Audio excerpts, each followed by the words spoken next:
historian. Yes, indeed I am, and welcome back to the Space Quest Historian Podcast, Season 3, Episode 7. Wow, it has been an eventful 2 weeks since last time we did this merry little jig. I am back in my apartment, and as you can maybe tell from the absent background noise, I am no longer in any immediate danger of being shot to crap. The government has lifted the state of emergency not long ago and told us we could all go back to our domiciles. So all the electricity's back up, all of CyberCedric's electronic minions have retreated, or whatever the hell it was they were fighting. I didn't actually get a good look at it, but there was an awful lot of it going around. And so far there have been no reports of people being ground up by their garbage disposals or eaten alive by their refrigerators, so I'm assuming that all electrical appliances previously under CyberCedric's control have now returned to normal. My tongue, however, has not.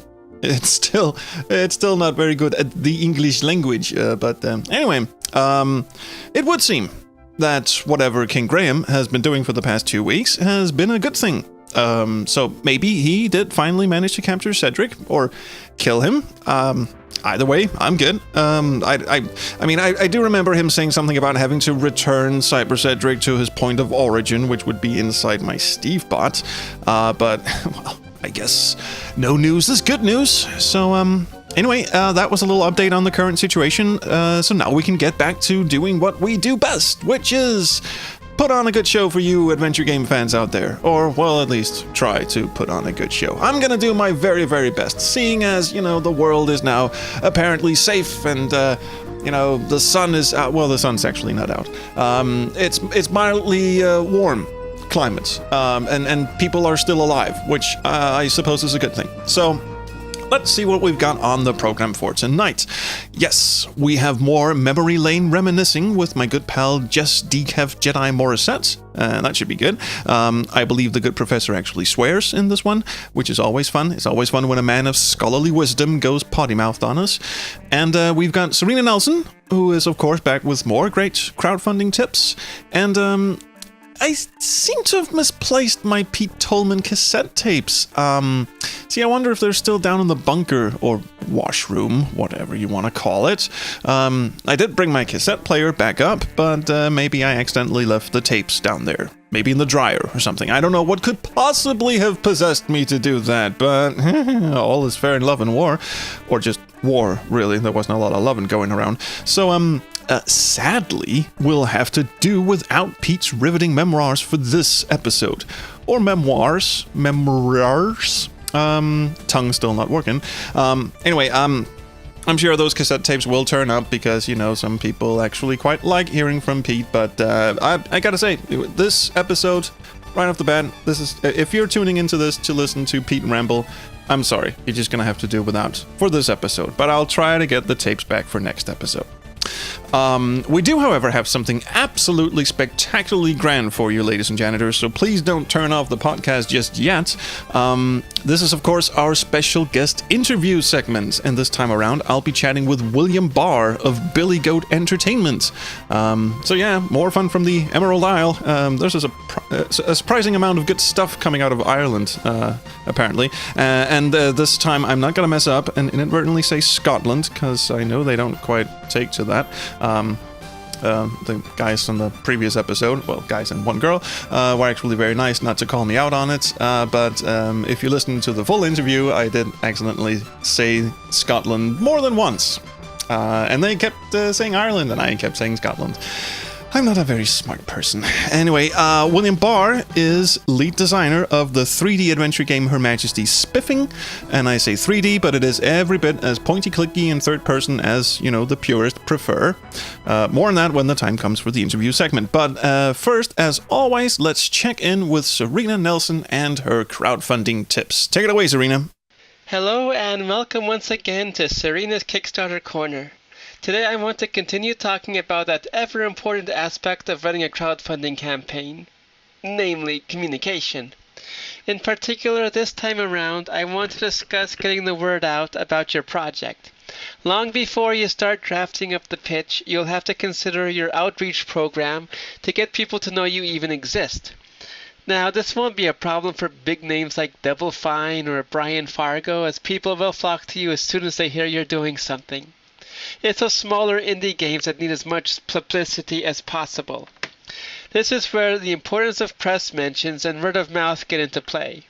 The sad reality of it all is that crowdfunding is something that everyone used to talk about when it was still fresh, but now it's just another platform to get ideas made. A lot of the big sites won't even cover campaigns anymore unless you're a AAA developer.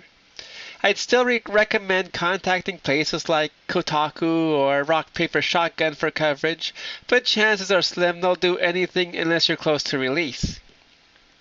My recommended focus is on more niche sites that either cover your specific genre, such as Adventure Treff or Adventure Gamers, or those that specialize in crowdfunding like Clickist or Kickstart Ventures. Even better are those that do both. The aforementioned do tend to cover both, for instance. Also, make a press release about your game and its upcoming Kickstarter or Indiegogo campaign, and then send it out to everyone you can think of. The worst they can do is say no. As a games journalist myself, I'm usually more than happy to cover a title, or at least point it to someone who will take it and write on it. Even if the campaign hasn't started yet, let people know the date if there is one.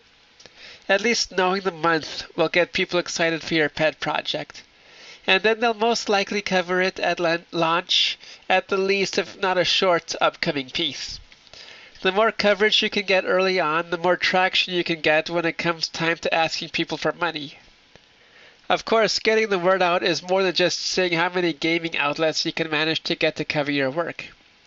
Most of the time, if you've got fans that are willing to go above and beyond, they'll do some of the hard work for you. The most common practice is that they'll share the link with friends or on social media, trying to get others to back and boost your totals so that they'll at some point be able to play your game. Others go even further and start posting around in related forums, on Reddit, pretty much anywhere. And if they have their own blog or YouTube channel, they can expand their influence even further.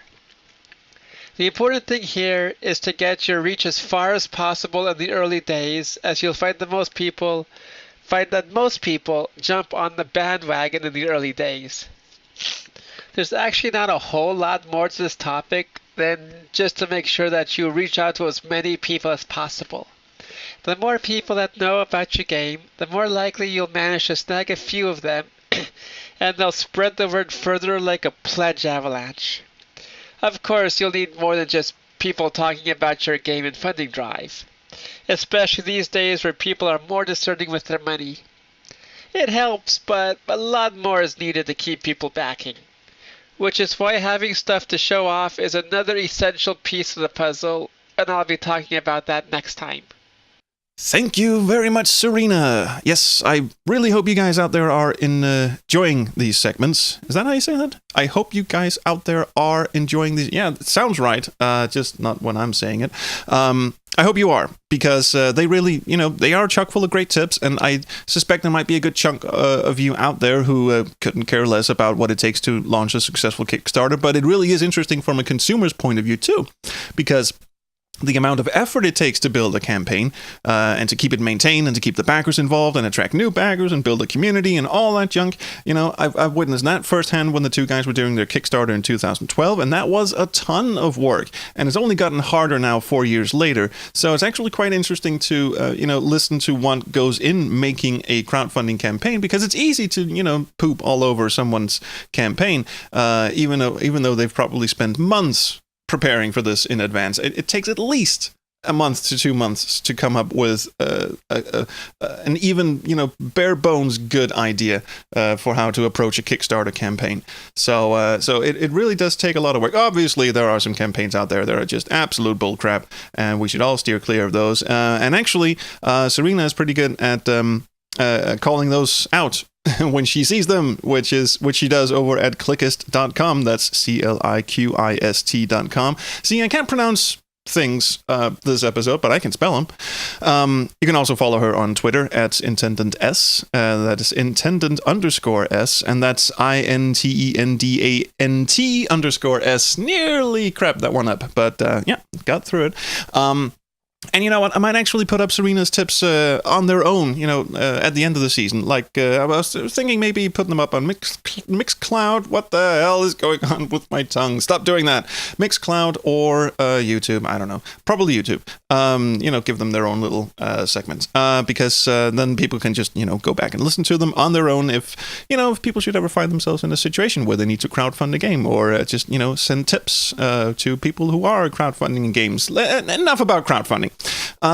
Let's now check in with our good pal Jess and dream ourselves away to what it was like to be a Space Quest fan in the 90s and early noughties. It wasn't all fun and roses, though, especially towards the tail end of the 90s, when we Space Quest fans had been teased repeatedly with the 7th installment of our favorite series, only to have it rudely taken away from us as the company we once loved, Call Sierra, completely and utterly fell apart. So, I guess it's time now to rip up some old wounds, yay, and have a look back at this tumultuous time. Well, let's move on to the next one. I think it's your turn. Please don't include that sound. Oh, that was awful. That is going in, my friend. That can be your new ringtone. That'd be a great text alert. You want to do the cancellation of Space Quest 7 while we're feeling all happy and cheery? We can try to come down a little bit. Yeah, let's bring the circus down. Okay, so I'll do the introduction. Okay, let's talk a little bit about the cancellation of Space Quest 7, because clearly that's a pretty huge moment for the history of the series, as well as for fandom as a whole. Mm-hmm. One of those really, really happy-go-lucky moments in Space Quest history. That was an awful, awful time. Oh yeah, that was when things in the community, I can say, as someone who ran, one of the larger Space Quest websites. This is when you started to see things take a little bit of a darker turn. It started on New Year's Eve, 1997. That's when Scott Murphy first sent out a note to the broom closet that I was able to publish online, stating that, actually I think it was Scott Murphy and Leslie Balfour who was helping develop the game along with him, announcing that Space Quest 7 was on hold indefinitely. And that was our status quo for a few years. I actually went back today and I was rereading that letter. And it closes with this really kind of heartbreaking moment. Well, heartbreaking and funny, which is, perfect for Space Quest. Let me quote from it here. Finally, don't be sad for Roger. Just think of him as weary from making us laugh for all these years, ready for a break from his adventures. He and Wankmaster want to settle down, raise a family. And perhaps as we look up in the sky, a distant star will remind us that somewhere in a distant galaxy, Roger Wilco is probably getting pantsed. Yes, I remember reading that sentence over and over again because, I was heartbroken when that news dropped, and I'm pretty sure a lot of other people were because, the mood visibly, tangibly changed in the Space Quest community after that one. But we were still kind of holding out with a little glimmer of hope that on hold meant that they were just focusing on different things and they would eventually come back to it, and didn't quite work out that way, did it? Yeah, as we found out since then, mostly through interviews with Scott Murphy, he was told right around that same time, I think it was Christmas Eve 1997, that Space Quest 7 was flat out canceled. And then I think the people in management said the official statement was going to be on hold indefinitely, just in case, I suppose, if they changed their mind later on. And we've been getting little hints and tidbits about what Space Quest 7 might look like. We had seen the little promotional movie of Roger with the jetpack or the rocket strapped to his back that came with the Space Quest collection. Which turned out to have nothing to do with the actual game. They just slapped that together for a convention, I believe. I think so, yeah. But we as a community were definitely excited about it. And this took the wind out of our sails. It's around this time that we see the Save Space Quest 7 campaign getting launched. People are sending emails and letters, designing websites, things like that, trying to put pressure on Sierra to reconsider this decision that was actually, again, as I said, probably more final than any of us knew at that point. We thought there was still a chance. Yeah, and this was, again, not to make us sound all old and things, but this was back when there weren't those, petition online services or something. This was like a real, I'm not going to say grassroots campaign, even though I did go to a very liberal university, but it was one of those things where people were just, inundating Sierra with emails and actually sending them physical letters and, like you say, making websites in the hopes that, executives or whatever would stumble across these. Doing an Alta Vista search, they'd stumble across these Safe Space Quest websites on GeoCities and stuff. It was really, people were up in arms about this. Oh, absolutely, yeah. And we hadn't invented all of our newfangled current means of harassing people through the internet yet. So we had to settle just for letter writing campaigns. Nowadays, you just dox some executive until they agreed to release the game. But back then, we had to settle for civilized discourse. A lot of time. One fan did send in that great ransom note to Interaction Magazine that got republished there, where they cut out letters from magazines to form a message, I think, that said, "Bring out Space Quest 7 or else." So they actually printed that. They did, yeah. That was actually printed in the issue, which, of course, as a fan who's looking for any hint that this game might be coming back, it's like, oh, they wouldn't have printed that unless they were really thinking about reversing the decision or something along those lines. And, of course, it was just false hope. It wouldn't be until February of 1999 that we have the infamous Chainsaw Monday event, where the Oakhurst studio, Sierra's Oakhurst facility, was shut down. Many of the designers and other creators that we know and love from Sierra's history lose their jobs at that point, or at least have their jobs scaled back to a point that they don't really resemble what they were before. And it's right after those events that Scott Murphy's let out of his contract, and he reveals, not only is Space Quest 7 not going to happen, but really Sierra as we knew it doesn't exist anymore either. Yeah, and it just became a shell of itself, releasing, being a publisher instead of a development house, and all of this nasty stuff. And this was way after, the two guys had their splits. So Mark Crow, who, was his partner for Space Quest 1, 2, 3, 4, was off in Oregon at Dynamics doing whatever Jeff Tunnell told him to do, including, or at least whatever Jeff Tunnell told him to do, and then for a one-off, whatever Ken Williams told him to do, which was Space Quest 5. But Space Quest 6 had been, the brainchild of Josh Mandel and Scott Murphy as a creative consultant. And when Space Quest 7 was announced, they said that Scott Murphy was back at the helm there again, accompanied by the gal from Andromeda, Leslie Balfour, which sadly was not meant to be. But I suppose the lighter part that we can take away from this was that in the ensuing years, or decades, I should say, more information has come out about what Space Quest 7 was actually going to be like, and at least according to Scott himself, we should be kind of thankful it didn't happen. It was not going to be good. Yeah, I mean, it's hard to count that as the silver lining on the story a little bit. It's like, game I wanted more than anything got canceled. Turns out would have been shitty anyway.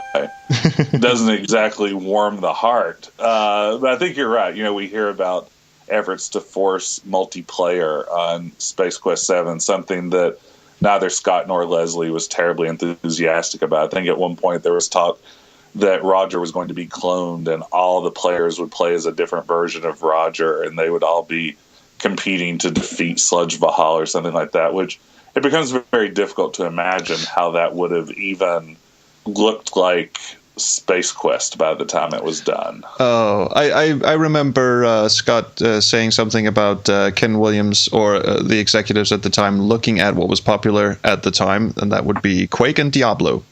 And since a first-person shooter involving involving Roger Wilco might not have gone down terribly well with the adventure game fans. The closest thing they had was Diablo, which was an RPG, which was sort of adventure-ish. So it was going to be this isometric view with, as you say, the different clones running around different planets, but not in the sort of point and clicky style that we were used and accustomed to. Yeah, is it terrible that I would kind of like to see that fan game made of like the isometric, lots of clones of Roger running around, but I don't want that to be Space Quest 7. In hindsight, you're right. We probably were better off ending it on a high note with Space Quest 6 rather than a Space Quest 7 that nobody was really enthusiastic about. I mean, Space Quest is lucky that it never had its own Mask of Eternity. Oh, yeah. It sounds like this game could have been Space Quest's Mask of Eternity. And it was shaping up to be. So, okay, so there's a very obscure silver lining in that story, in that we didn't get the crap fest that we were in for. But we were excited about it nonetheless. Okay. Well, no matter how depressing the subject is, it's always good to chat with my pal Jess. So there's that. But that was not a fun time to be around when, Space Quest 7 almost happened and then didn't happen, and then boom, the entire company just went to poop. So let's not dwell on that. Right. This is where I would normally sigh very loudly and force myself to insert another cassette from Mr. Toleman. But as luck would have it, I seem to have misplaced the cassettes. Considering the squalor in the washroom bunker I was in, I think I'm lucky that's the only thing I lost. But I knew, and I do know, that some of you are actually quite enjoying hearing people's memoirs. And I really don't... See, I can pronounce memoirs now, but I can't pronounce no. That's interesting. Anyway, I really don't know what to tell you except up the dosage of whatever you're taking. But I will try to find the cassettes for the next episode, like I promised, so we can all get back on the Pete train. But I am going to enjoy this respite from Mr. Toleman. Is that respite or respite? I don't know, and I don't care. I will, however, apologize for his absence to all you crazy weirdos out there who miss him, but there is no Pete in this episode. So, let's move hastily on to the interview segment. Now, William Barr is the lead designer and writer of the game Her Majesty's Spiffing. Again, that's spiffing in all caps because it's an acronym. It's an episodic adventure game that was successfully kickstarted in November of 2014, but when I say episodic, don't go nuts. It's not like Telltale episodic. They're actually 3 self-contained episodes that, when tied together, tell a much larger story. And that story is about the quintessentially British spaceship and its captain, frankly English. See, it doesn't get more quintessential than that, having a guy whose surname is English. And also his snarky sidekick, Aled, who traveled the galaxy at Her Majesty the Queen's behest to find new planets for the British to colonize. Now, again, considering that sounds awfully, imperialistic and stuff, but, considering that the game is made in Ireland, you can be sure that the imperialistic overtones of this game are very much intended to be very snarky and satirical. And not only that, but the game is also very, very pretty, using a full 3D engine to create this immersive environment for Captain English to explore, even though the game is, like I said, very much a traditional poison click adventure game. I should really start retaking some of these lines. No, I promised myself I wouldn't do that this season. I hear it's very endearing. I don't think it is. I said traditional third-person point-and-click adventure. Jesus. All right. Anyway, I did have the great fortune to sit down with the snarky and satirical designer himself, who also turned out to be very polite, and have a grand old chat about the game. And also about how Irish internet sucks. Because you would not believe how many times the chat quit on us and we had to restart. So, if you want to listen to the whole thing, as you probably know, these are just excerpts from the interview that I've stitched together in this episode. But if you want to listen to the whole thing, I have tried my best to stitch together the whole thing and put it up on mixcloud.com/SpaceQuestHistorian. But there might be some parts missing, and there's an awful lot of, can you hear me? Can you hear me? Where'd you go? So, anyway. here is a taste of what is probably the greatest and also the most technically disastrous interview to ever come out of Ireland. Now, spiffing is in all caps. Is that like because you're supposed to say SPIFFING, or how does that work? Well, you could say that, but that's a bit of a mouthful. It's the reason why it's all caps is that it's actually an incredibly tedious acronym for the Special Planetary Investigative Force for Inhabiting New Galaxies. Yeah. So it's basically an excuse to get the term spiffing in the title. There's also supposed to be a running joke throughout the game, which actually hasn't been written in anywhere into the game currently, but hey, it's still in development. Where we're looking forward to it. Where people refer to the name of the organization saying Her Majesty Spiffing, which obviously everybody agrees with and goes, yes, rah rah, etc. Do they actually go rah? Sorry. Carry on. Do they actually go rah rah?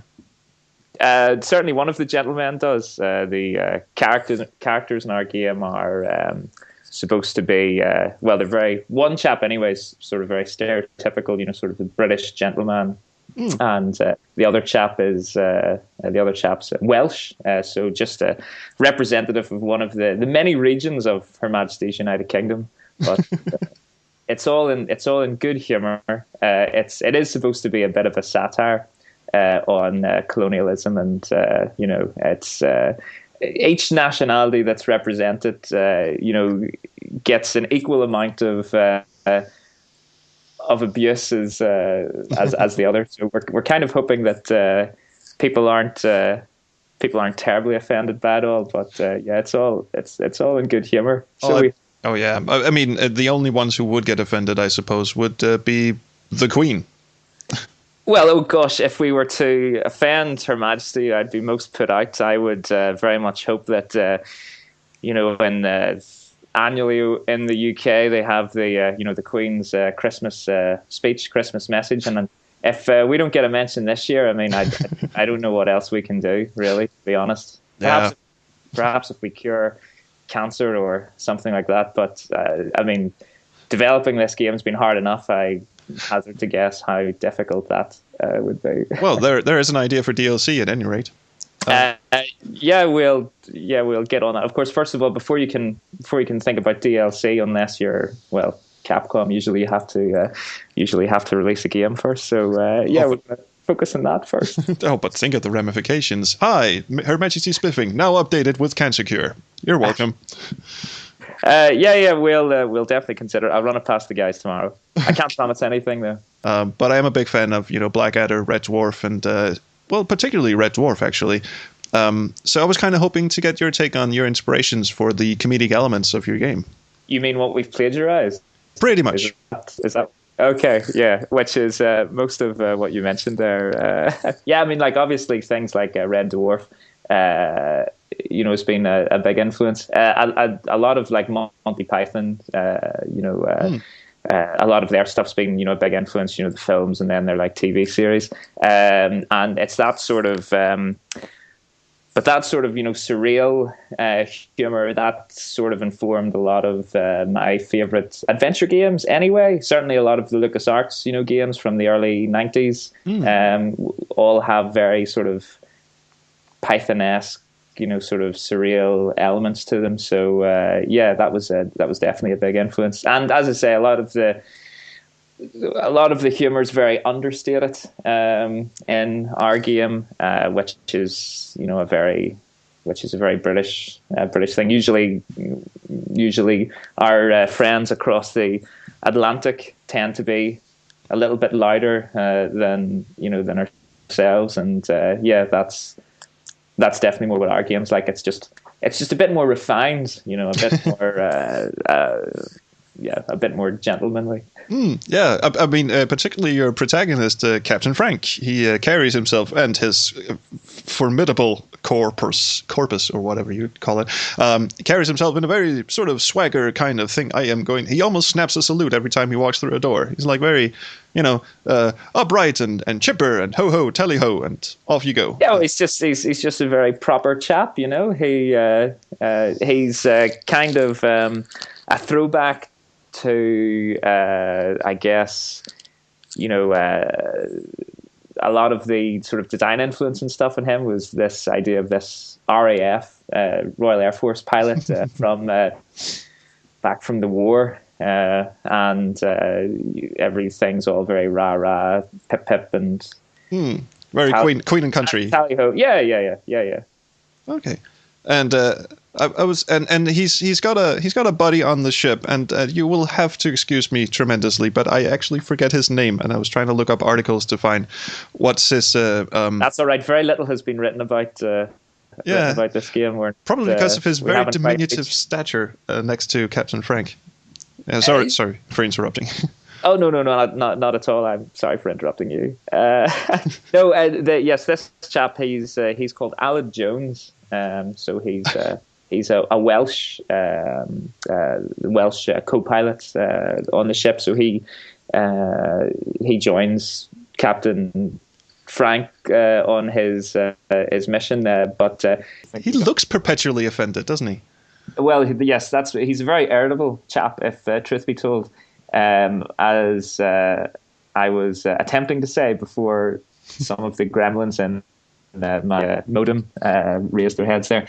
He's not a very helpful colleague. This being an adventure game, obviously, we have to come up with some contrived, reason for your character to be doing all of these menial tasks that really, seeing as he's supposed to be in charge, he should really be delegating this to somebody else. So yes, Aled doesn't tend to be very helpful, and you need to do a lot of the legwork yourself whenever you assume the role of Captain Frankly English. Which is an interesting take on the buddy mechanic itself, which is something that I've talked to a lot of other of the interviewees about, going back to the old style, Sam and Max. Sam has Max, and Max can help him solve puzzles, and there's this buddy mechanic that's a tried and true nature. Beneath the Steel Sky, you've got Joey following you around in his robot shell, but in your case, the buddy mechanic is sort of switched. He's more of a hindrance than he's helpful. If you do find yourself stuck in the game, Aled usually does give you a clue as to what it is that you should be doing. So he's helpful in that regard. It just so happens that the manner in which he goes about giving that clue tends to be through a series of snide remarks and just berating you for your incompetence. But it's a means to an end. You reach the same point, whether it's a jovial rabbit thingy with teeth, or sarcastic, irritating Welsh co-pilot.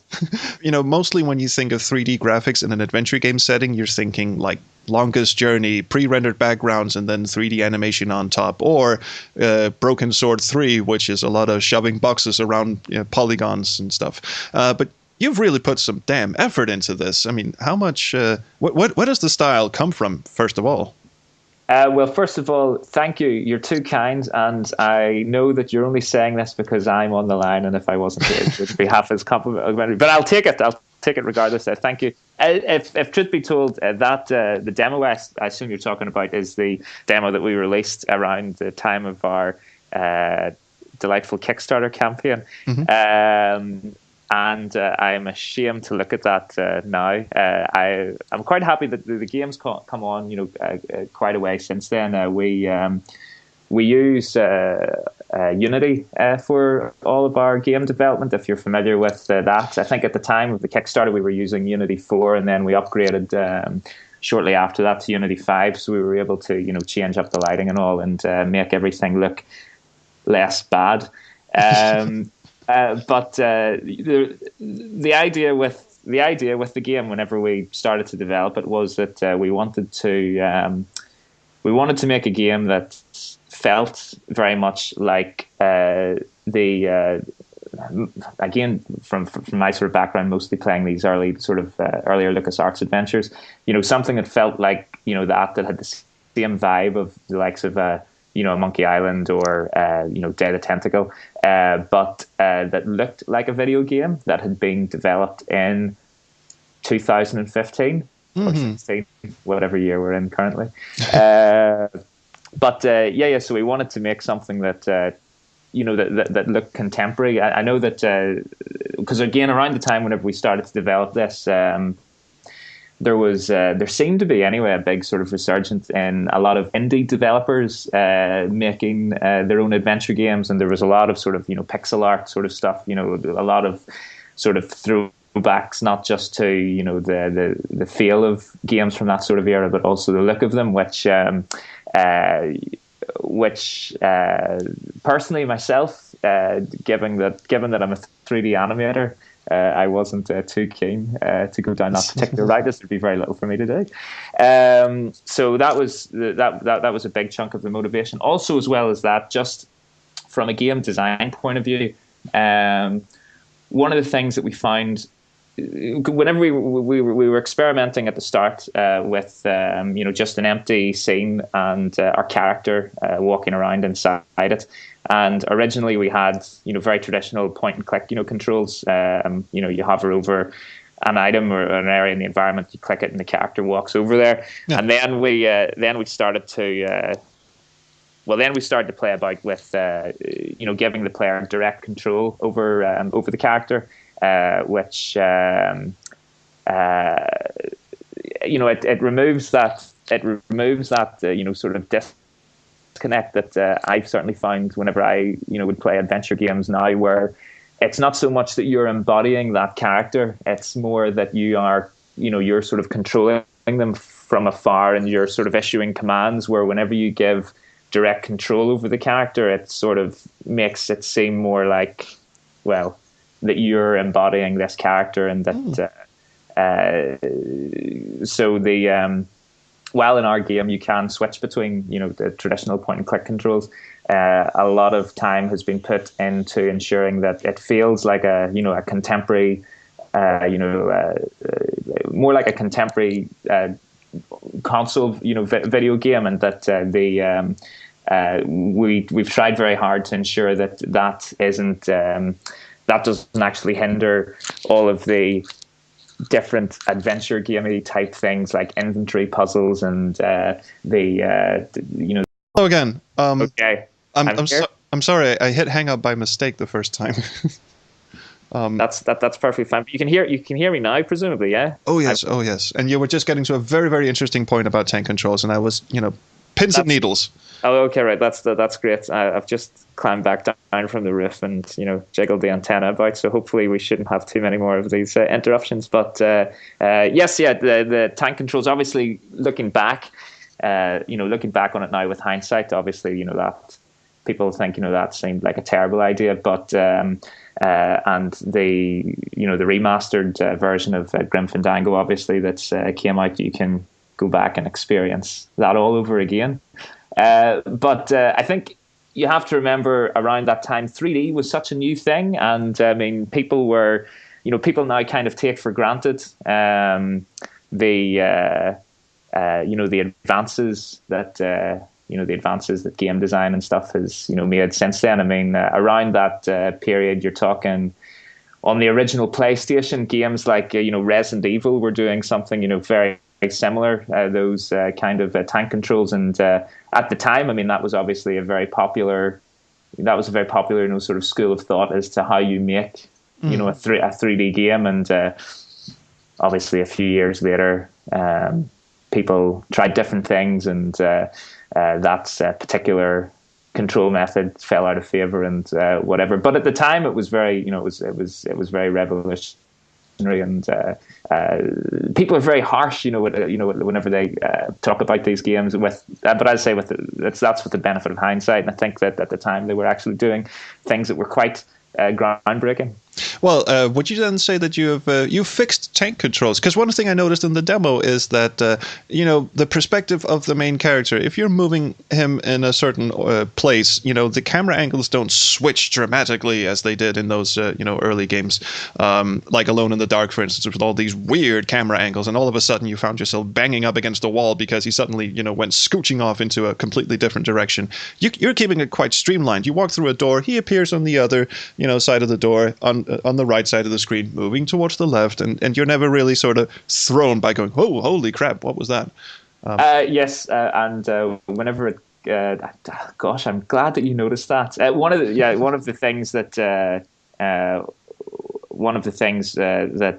in the, well, just because we was talking about Grim Fandango, well, and because it had this remastered version of it, one of the problems that you have with that is whenever you, because it's all obviously still fixed cameras, if you're using the contemporary controls, where if you push up on the analog stick, in theory you should be walking up away from the camera. As soon as the camera angle changes and switches, to look at you from a different direction, then you're sort of thrown, and it was a very conscious decision that in framing all of the all of the shots, that the only time in our game whenever the camera will flip, is if you interact with say a door that you need to walk through. That's an opportunity where control's been taken away from the player, so they're not going to get confused if all of a sudden they're they think they should be walking forwards and the camera changes, so they're all of a sudden spinning around and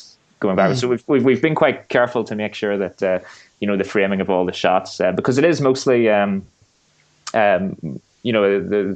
camera's mostly, it's not static. It's always very slightly, it's always tracking the player. It's always very sort of subtly moving, which,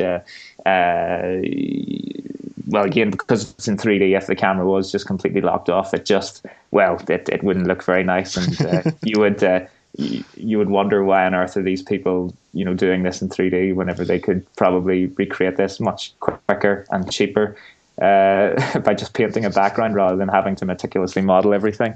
So we've spent a bit of time to ensure that the player doesn't get confused or angry. Which is good. I mean, I like it. It does have a very 2D in a 3D world kind of feel to it, with the subtle camera, but also that you're directly controlling it. So kudos to you on that one. Well, I do. One of the things that I really like about adventure games, is that when you have someone referred to it as Mendelian design. I think it was Richard Cobbett, who the games journalist, who referred to it as Mendelian design, where pretty much anything you try on something will create a unique response. And obviously this is murder on anyone's VO budget. But the opposite of that is, a game where if you're not strictly following the path that the designer has laid out for you, all you get is the generic "that does not work" response. That balance must also be hard when you're working on an indie budget, I would gather. Yes, and by indie budget you mean zero budget. No, well, the way that we've tried to get around stuff like that is just rather than having just one generic, I can't do that piece of dialogue. We have a wide portfolio of different variations of the "I can't do that," which we cycle through for most items, but we do try to do stuff that we can think of a reasonable gag. Why you would want to use a rubber glove with your colleague, or why you'd want to use a set of batteries with them. We come up with unique lines for that, and we also try very hard not to, the generic "I can't use these two together" lines. We try to make a joke out of them as well. So if you continually try to do the same thing, it'll elicit a different response. And we've tried very hard to create as much variety in our dialogue and stuff. Even whenever it comes to like examining objects in the environment, there's nothing where there's only one line of dialogue. There's maybe at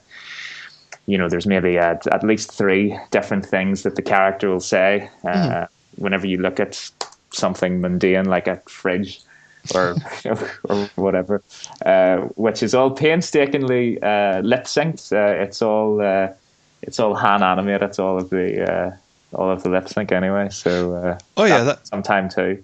Yeah, that was another thing I should have brought up when we were talking about the art and the design, is that, the character's animation, it's not just, you have a walking animation, you have a talking animation. With Monkey Island, the 2D games, you sometimes have them pointing at things and sometimes, crossing their arms and such. But these animations are really, they seem like they were tailor-made for the specific line that they're, just the intro of, Captain English, gesturing wildly with his hands and such. They all seem like you went through each line and animated them individually.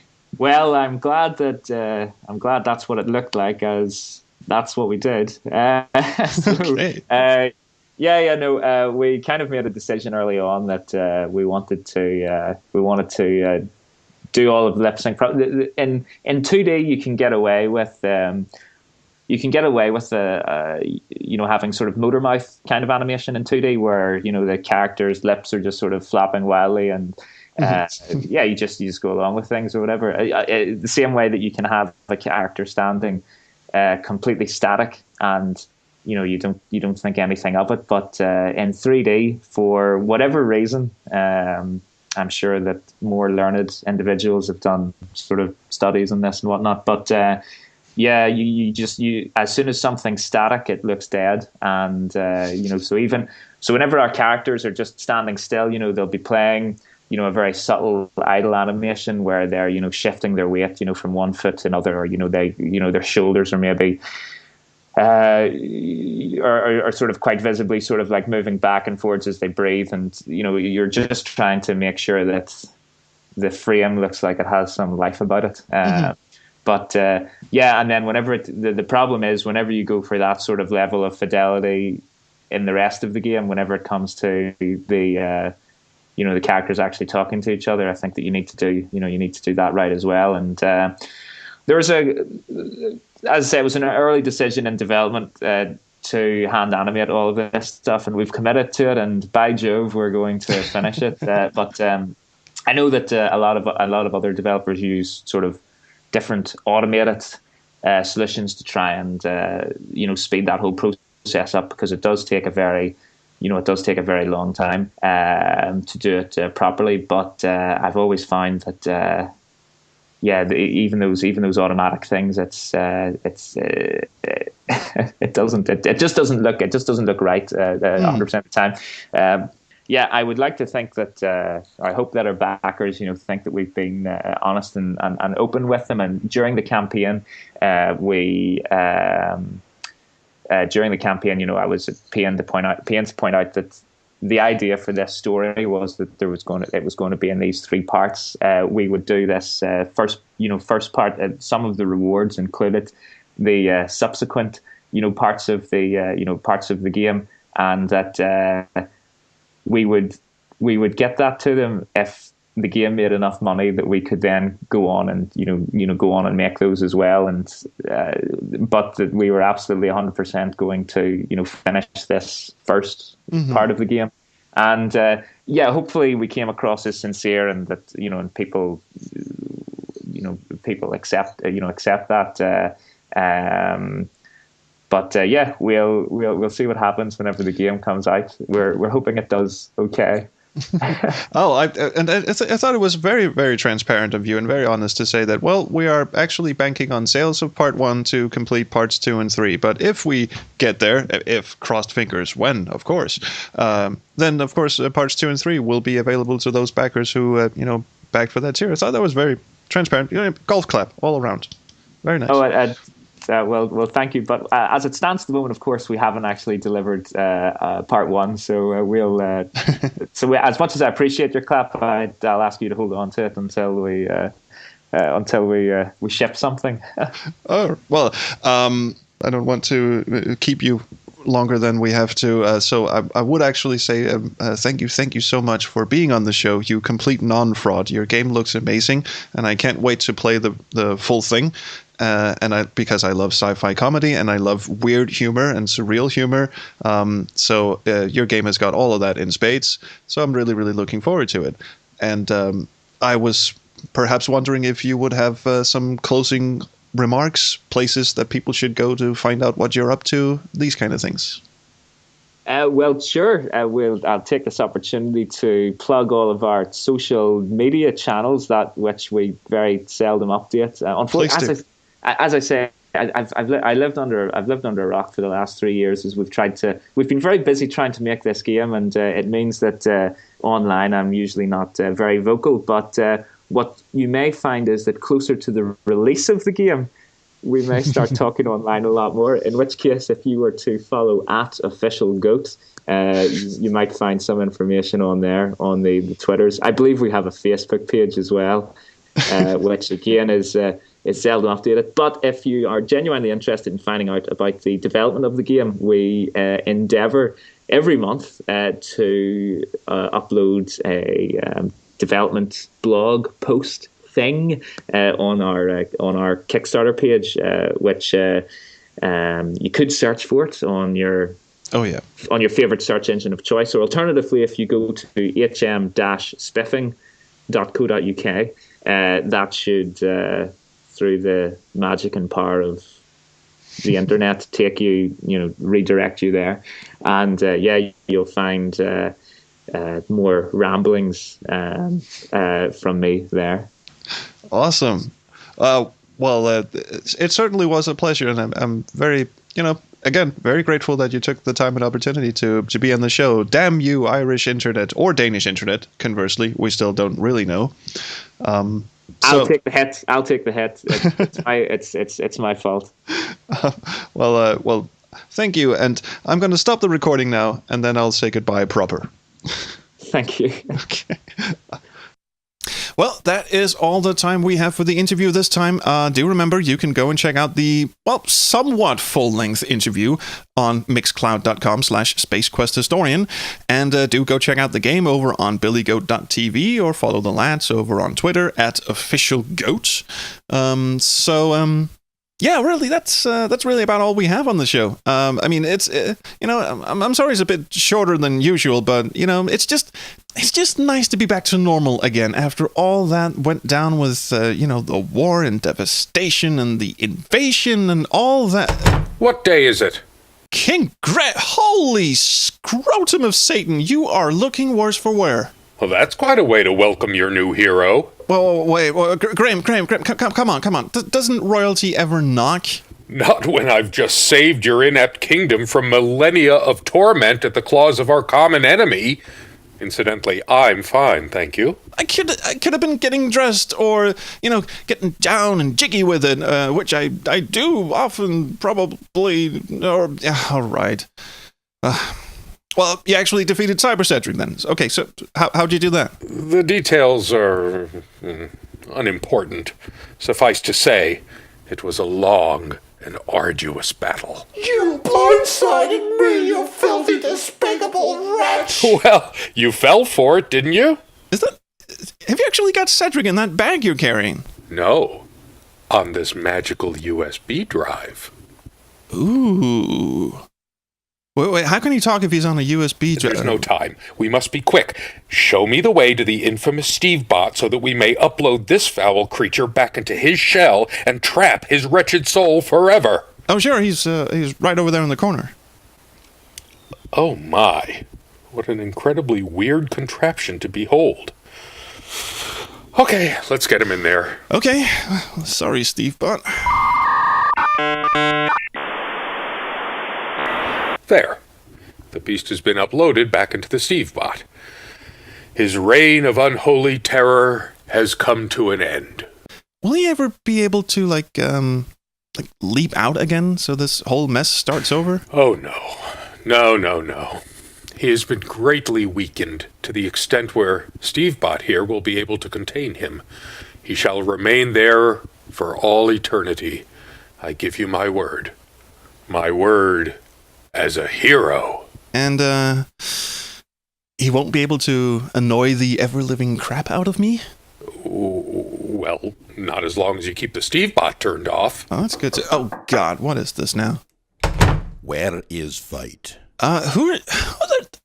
No, there is not going to be any more fighting. We are done here. So if you just... Madam Mushka wants to bet 1 gold coin on CyberCedric. Look, it's over, man. The fight's over. No more for today? No, absolutely no more for today. No more for today.